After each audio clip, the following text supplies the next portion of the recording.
Welcome to this week's Bible Topics discussion. We're glad you joined us today as we talk about the letters to the 7 churches in Revelation. And this is part 4. As we mentioned last week, these letters contain 3 key elements, although every letter does not have all 3. They are, number 1, what good work each has done, number 2, what each church is doing wrong, and number 3, what reward the church will receive if it endures the trials that are coming. Also, each letter ends with, whoever has ears, let them hear what the Spirit says to the churches. And for the first 3 churches, Jesus promised a reward. However, the last 4 churches just have the statement above. So let's look at the next 2 churches. In Revelation 3, verses 1 through 5, Jesus says, "To the angel of the church in Sardis write, these are the words of him who holds the 7 spirits of God and the 7 stars. I know your deeds.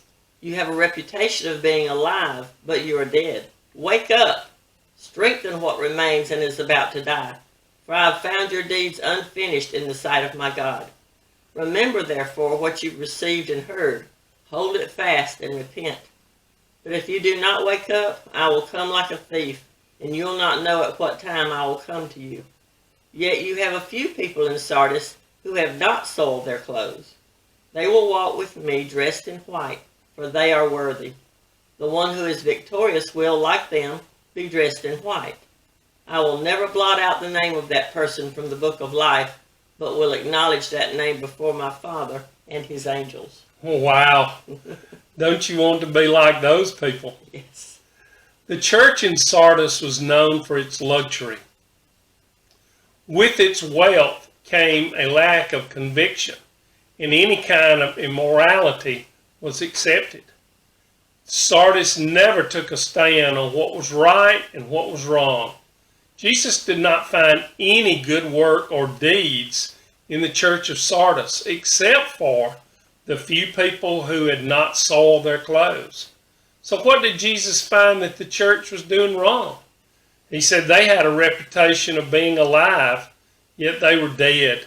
They had lost everything that had made them different from the world around them.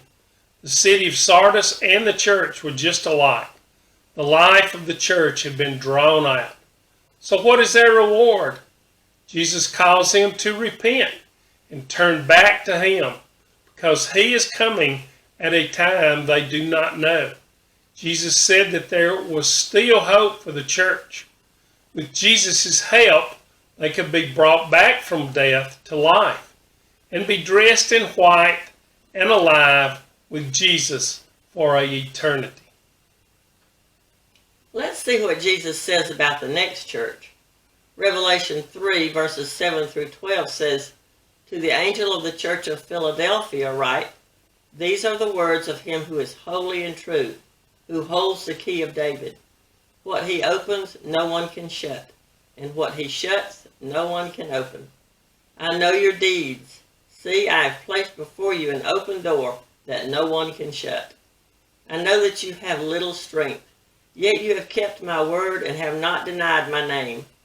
I will make those who are of the synagogue of Satan, who claim to be Jews, though they are not, but are liars, I will make them come and fall down at your feet and acknowledge that I have loved you. Since you have kept my command to endure patiently, I will also keep you from the hour of trial that is going to come on the whole world to test the inhabitants of the earth. I am coming soon. Hold on to what you have so that no one will take your crown. The one who is victorious, I will make a pillar in the temple of my God. Never again will they leave it. I will write on them the name of my God and the name of the city of my God, the New Jerusalem, which is coming down out of heaven from my God. And I will also write on them my new name." So what have they done right? It's really simple. They kept Jesus' word. They did not deny Jesus' name. Jesus said he knows their works, and he lists some. So what had they done wrong? There's nothing mentioned that the church in Philadelphia was doing wrong. So what is their reward?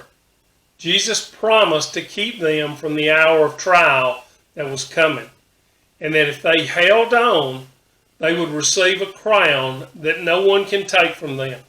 And Jesus would give them a new name, and they would live in heaven for an eternity. What better way to end this week than simply to say, whoever has ears, let them hear what the Spirit says to the churches. Tune in next week for part 5, the final one, on the letters to the 7 churches in Revelation. Contact us with any questions you may have, and please like, comment, and share. See you next week. Be blessed.